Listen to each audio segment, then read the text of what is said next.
Ladies and gentlemen, welcome to a very special video.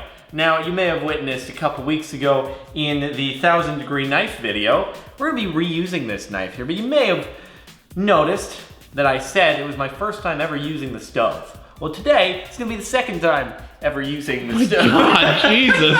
That thing's gonna fly off and it's gonna hit me in the face. It's a cooking video today, okay? I've never really cooked ever. And so Nick was like, hey, why don't I assign you something to make, give you an image of what it looks like, and provide you with no instruction as to how to actually make it. So today, what is it? We're making an omelet, and an avocado toast. Okay, so I've seen the pictures. We'll put them on the screen here as to what the finished product should look like. Should. And now I get to just try to make it. It's gonna be great. So, in order to properly make yourself an omelet and some avocado toast, here we've got the avocado toast stuff. We have the bread. Pretty straightforward. We have an avocado. The real interesting part is gonna be watching Jordan get into the avocado. And also toasting when we don't have a toaster, we just have an oven. That will also be a little tricky. So that'll be fun. I've never used the oven before either, so you can see the first time. Oh, it's gonna be great. Then over here on the omelet side, we have got some butter. Got some eggs. Got some mozzarella cheese that'll get put in there, some ham that'll get put in, some basil, we'll put that in. Then we've got the tomato, put that in. Then we've got some salt, garlic powder, seasoned pepper, Nick's holy trinity, as he calls it. That's the go-to. Is that gonna go on both the toast and the stuff? I would say just on the omelet. Okay, I suppose we should begin. What should we begin with? Probably the omelet, I think. Probably the omelet. Okay, so the way that you want to start off making an omelet is you want to start off with chopping the tomato into different pieces. That would help. We're gonna want to get like the ham and the tomato diced up. Yeah, we'll want to do all of that. Yeah. But no instruction. This is me. This Oh, is sorry. Chef, I didn't mean to this intervene. This is me, Chef Jordi, or Chef Boy Jordi. Boy Jordi. Do you know how to dice something? No. Have you ever heard the term dice? Yes. Okay. Something you roll in gambling. There's not really a right or... Yep, that's what I would have done. Is it what you would have done? No, not exactly. Okay. I just cut a part of the thing into the thing. I would generally, if this were my show, I would recommend cutting off the top first. Yeah, well, whatever. And not that way, not that way. Flip it onto the flat side. No, the flat side. Flip it over so the flat side's on the bottom so you don't have to push down on something that's like a ball. You are providing way too much input. I'm trying to keep this tomato in one piece, not like tomato sauce. You are really interjecting too much into Chef Boy Jordi's show. Come over here, kind of stack the little tomato parts on top of each other, and then we can cut them like that, you know? That's not the worst idea. Just do like that. This may be not the proper idea. Like that? Yeah. And then we just... Yep, right down the middle. Oh my God. It's going. It cut them. The 1,000-degree knife cut Somewhere, through them. Gordon Ramsay is screaming into a pillow. What are you doing? I didn't think it would even, it's already so bad so early. Yeah, the good chef technique is to just have your other hand not doing anything, just floating there while you're cutting with the giant chef's knife. That's usually what most people do. It's the Chef Boy Jordi technique. This is, yeah, you usually just want to go at food like this. So that is the Chef Boy Jordi chopping of tomato technique. And next up on the list, we've gotta separate some basil into little diced little bits because that's gonna get mixed in with tomatoes, which is basically right now we wanna make the filling for the omelet is what we are we're prepping. doing. We're kind of just gonna like... Oh my God, you're not gonna put it on the same plate, are you? I am. In all the tomato water? Yeah. It's gonna get so soggy. You're a monster. Okay, we're not gonna do that. We're gonna put it in the other half of the basil thing. Hey, you're gonna use that as the plate? You're gonna cut on that? I'm not gonna cut anything. Oh, you're just I'm tearing just tearing apart little bits of basil. You can't. Yeah. You can't chop basil with a knife. You gotta apply some delicacy to it and love with your tender fingers. Now, next up on our agenda. What do you think's next? We'll need to slice up some ham here to go in the omelet as well.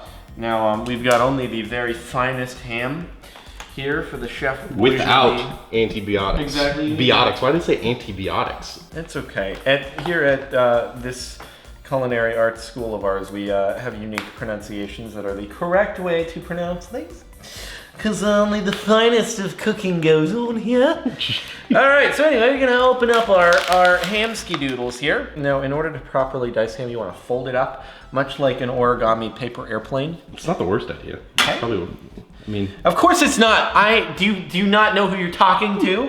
Okay, you don't. And then you gotta, with the knife in your hand, it's a little intimidating. Do that, and then you can do little bits like that, and then you can go the other way. So we're just gonna go to the edge of the thing, and then we're gonna cut the opposite way after. It's gonna provide some real, truly incredible techniques here. Revolutionary, never before seen. Now, see, we go the other way, and look at the little bits of ham. Oh, yeah, there you go. Oh man, see, this is the techniques that they don't teach you when you're watching Gordon Ramsay, okay? He doesn't want you to know this, because if you knew this, you wouldn't need him. Chefs hate him. Yeah. 5 tips to become a professional chef. There we go. Look at those little bits of hammeroonie. Great, so we got all our ingredients here, okay? So what we need to do next is we need to take some butter, some eggs over to the pan. We'll get the actual omelet, cook it. I would say you want to beat the eggs first before you start put butter and everything going in there. Who is the chef? You're the chef. Who is the chef? You're the chef. I am the chef. Okay, whatever you say, Jordan. All right, so now we're over here at the stove, okay? Now, you don't want to put the eggs directly into the pan, because, you know, that would mean that they're probably gonna get a little sticky, so you want to put some butter in the pan as a bit of a coating. So we got some pretty great real butter. I can't believe it's butter. Just gonna apply a little bit of butter. Yeah, I think that's all right. That's not bad. And we just butter it up.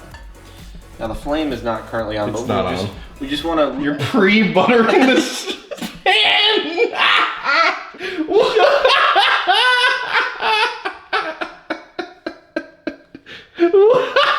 is this? Who is this? You're in charge. You're the chef. We're gonna turn the flame on now. Yep. What kind of temps are you thinking? I'm thinking probably like.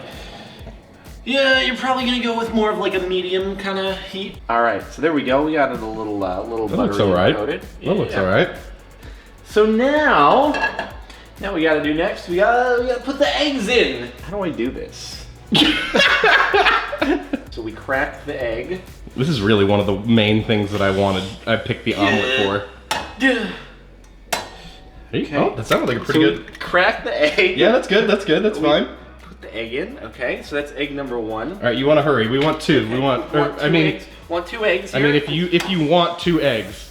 I do want 2 eggs. Oh, that thing just exploded in your hand. Yep. Make sure the yolk is super uneven with the white of the egg. So you want to make sure it's very circular, which is what we're getting here. I'm really worried that you're gonna poison yourself. It's got like this nice kind of 5-leaf clover pattern.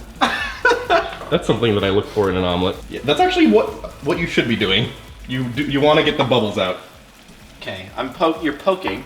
Stop instructing me on what I should do as the master. It's cooking real nicely, so now it's time to add in our ingredients. Just realized I put some ham next to the eggshells. Oh my God, Jordan! Also, I should probably wash my hands before. You should. Go. This is kind of time sensitive. All right, I'm going. It's making noises. That's so much fucking ham. Then you put the tomatoes in. Just in one spot. That's how you want it. Nice and uneven. The real diced, nice tomato. Well, you're gonna it's gonna be folded. So I'm concentrating it on one half. That's what Chef Boy Jordy does. This thing is about to explode. And then you gotta get your basil. The greens. Greens. You gotta make it nice and green. It's making noise. It sounds angry. Wait, then get your cheese. You gotta get your cheese. Yep, it's gonna be nice and melted. Okay. There you go. I mean, you're not in the worst position in the world right now. Okay. Yeah, pat it down. Pat it down. You know, you have more of a marbled, sort of whitish yellow, kind of intertwined here. It's really a gourmet delicacy. I'm curious when you think that this should come off the stove. Probably like right now. Right now? Are you gonna fold it now or are you gonna fold it later? Fold it after. Okay. And you wanna... Oh my god, what are you doing? You wanna take the thing and then you go like that. And there you go. Actually, that went a little better than I thought it was gonna go. It's your omelet. Woo! I'm really skeptical of everything in this omelet. That is the Chef Boyardee omelet. Actually, doesn't look bad. It doesn't look that bad. It's It's a little. You see, at the end of the day, it's very gourmet. You doubted the Chef Boyardee technique, and at the end of the day, looks pretty good. Let's put a little. Okay, so get a nice view of that. All right. Then we'll do a side-by-side shot comparison of the start image. Pretty good. A little rye in there. Never hurt anybody. It looks better than what I was expecting. I was anticipating this turning into scrambled eggs. Well, you doubted Chef Boyardee, and you shouldn't have. Now, there was a lot of doubt from my apprentice the entire time we were making this. And at the end of the day, it really turned out pretty well. You were worried about me poisoning myself. Well, that's still to be determined. But really, when you think about it, it looks pretty darn good. What do you think? We didn't actually add any of the seasoning over there. We forgot to add it. No, it was even good without the seasoning, but we're gonna just add on a little bit of that. Oh, there we go. Oh, look at that. Just getting some fresh ground salt on there. Pretty good, pretty good. Okay, and then we'll add a little bit of seasoned pepper. Pepper itself is already seasoning, but we added some seasoning to the seasoning. You know, you can never have too much seasoning with your seasoning. And then you're gonna add a little bit of garlic powder, which just goes good on anything. It's delicious. Really, honestly, so just add a little bit of that. Oh man, take another little bite of the meaty bit right there. All right. Jeez, 2 bites. Not Are you bad. happy with your work? I'm very happy with my work. I think it turned out better than you expected. Better than you expected. Fourth wall breaking. I would sit here and eat the rest on camera, but I think you'd rather see me move on to the avocado toast.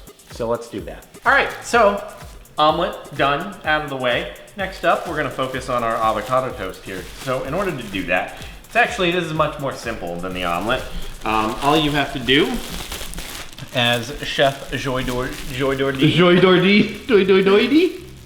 as he recommends, you just need yourself a little bit of bread, because bread is pretty crucial when it For comes toast, to I would say so. We're gonna want to get this bread toasted. We are gonna want to start toasting the bread.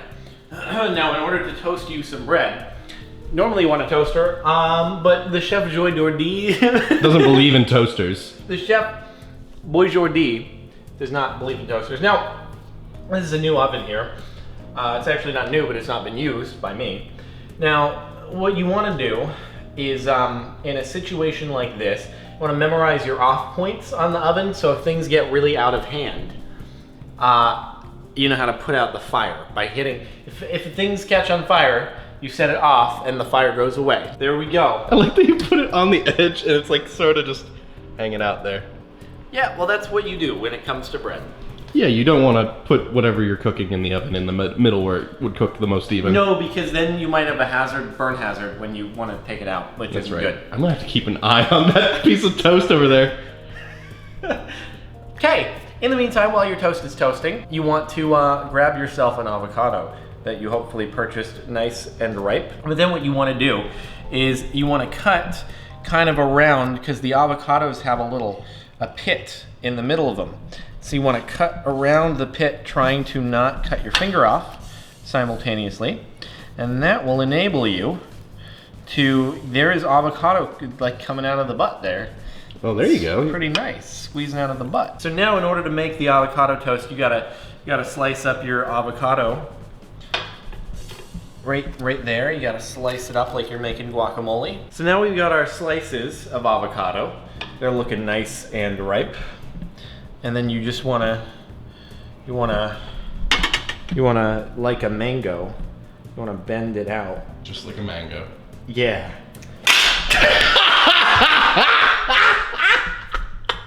Oh my god. Yes. Yes. I was really surprised with your avocado technique right up until you dropped it on the floor. And then you just wanna popperini it out. Make it fall out if it's doing it properly. Yep, that's what it's supposed to look like. There we go. All right, that's some nice avocado slices right there. That's how you want them to appear, because if they're too perfect, it's really impersonal looking. And so you really want them to be nice and mush. Kind of mush. Yeah. Okay, so we've had our bread ovening in the toast for ovening in the toast. Yeah, you know, you gotta oven your bread in the toast. It's getting a little brown in there. It is. Look at that. It's a nice little golden brown. On parts of it. Looks pretty good. Well, you want it marbled. That's the You're really all about the marbling. Then you put your toast down on your avocado plate. I thought you were gonna put it on the avocado. That's actually another the inverted method. But then you want to put your avocado on top of the toast. The good thing about avocado toast is if you don't actually get the slices, you can just mush it up anyway. It doesn't really matter. Excuse me, but this is the correct way. Oh, sorry, you're not gonna mush it up though, because the slices are perfect. They are looking. Perfect. A little bit of salt. All right, just add that salt. Oh, looks good. Looks great. Okay, not too much. Not too much. Just light with the seasoning. Just a little bit. A bit of pepper right there. And you want to add yourself the coup de grace, the garlic powder. Some garlic powder never hurt. Very, very crucial to make things tasty. So now you have yourself your avocado toast. Taste test time. I'm quite confident in my abilities here. It looks It's kind of hard to mess up avocado toast. Well, I did it exceptionally well, so yeah, because you're a chef. But ooh, the crunch. How's the toast? How did the oven work? Very well. Nice Very and well. crunchy, Yeah. but not like burnt. No, this could be served at a fine Michelin 4-star restaurant. Do Michelin 4-star restaurants normally serve avocado toast? Yeah, mine do. This toast is actually perfect. Like, I'm not even. Not even joking. It looked like it. Yeah, it was good. It was a good golden brown. Dog, this is good. Yeah, This is good. My goal here is to get you to start actually making. Not you don't have to make every meal at home. But maybe this will start you actually cooking something at home. No, because look at all this cleanup I have to do now. Well, we got like 4 plates. That's way too much. In a pan? Oh, good. Successful. Oh, yeah. I would say you did pretty all right for your first time. Oh. I mean, you're a chef, so this actually isn't your first time in the kitchen, but No. you're an expert and definitely cook a lot. I mean, I have my whole array of Michelin 4-star restaurants that you can all go to. If you want, Chef Boyardee, look it up. .gov. Look it up on the onlines. And you know what? That's it for now. I hope you've appreciated this instance of fine cuisine. And we're going to wrap it up there. It's been a pleasure. Thank you. Thank you, Nick, for being the assistant. Yeah, for being the assistant. Really do appreciate it. And not interfering with your cooking. Yeah, exactly. We'll see you next time.